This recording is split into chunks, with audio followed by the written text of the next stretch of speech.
আসসালামু আলাইকুম রহমতুল্লাহি বারাকাতু। কেমন আছেন সবাই? তো হচ্ছে লেবু গাছ, আমাদের লেবু গাছ 2-3টা লেবু গাছ লাগাইছিলাম। মাশাআল্লাহ এখন ফুল আসছে। এই যে ফুল, অনেকগুলোই ফুল আসছে। এখন লেবুর সিজন।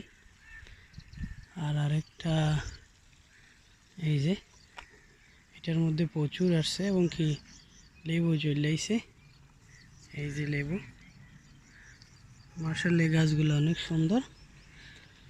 এই যে আগের গত বছরের লেবু এখানে আছে। এই যে এগুলো নিয়ে যাইতেছি। আরেকটা হচ্ছে এই যে নিচে, এই যে এখানে। তো এখানে একটা মজার ঘটনা হচ্ছে, এখানে কিছু আপনার একটা কোয়েল পাখির বাসা আছে। এই যে এখানে বাচ্চাও আছে, এই যে ছোট একটা বাচ্চা, একটাই, হয়তো আরেকটা মারা গেছে বা ডিমটা পচাই ফেলাইছে।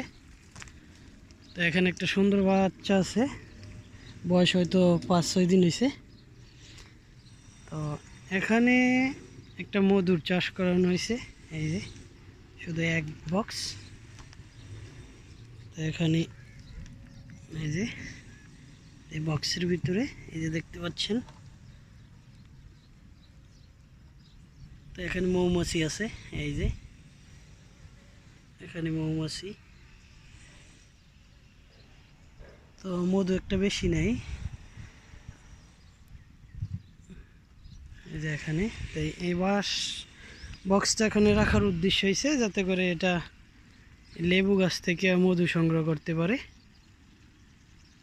এই যে, তো এখানে পানিরও ব্যবস্থা করা হয়েছে। এই যে এখানে পানি ছেড়ে রাখছি।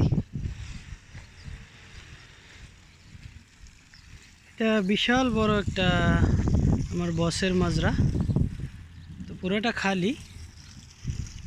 এগুলা হচ্ছে কাটা গাছ, তো পুরোটাই খালি পড়ে আছে। আমরা খাওয়ার জন্য এখানে লেবু গাছ লাগাইছিলাম। তো লেবু গাছের বয়স প্রায় আজকে 4-5 বছরের মতো। এখানে পানি ছেড়ে রাখছি গাছে যাওয়ার জন্য। তো পানি হয়ে গেছে, আবার তো এটা বন্ধ করে দিলাম। তো এই হচ্ছে লেবু গাছের আপডেট। আর এখানে আছে 3 ফল গাছ। এই 3 ফলটা মারা গেছে, পানি দিতে পারিনি কাজের চাপে। আর এটা এখনো বেঁচে আছে। এখানে অলরেডি 3 ফল চলে আইছে। এই যে এখন 3 ফলের সিজন। এই যে, তো মোটামুটি আসছে এই গাছে ভালোই। এই যে 3 ফুলগুলো আসছে। তো হয়তো আরও 1.5 থেকে 2 মাস লাগবে এগুলা খাওয়ার উপযুক্ত হইতে। তো ভালো থাকবেন, আল্লাহ হাফেজ।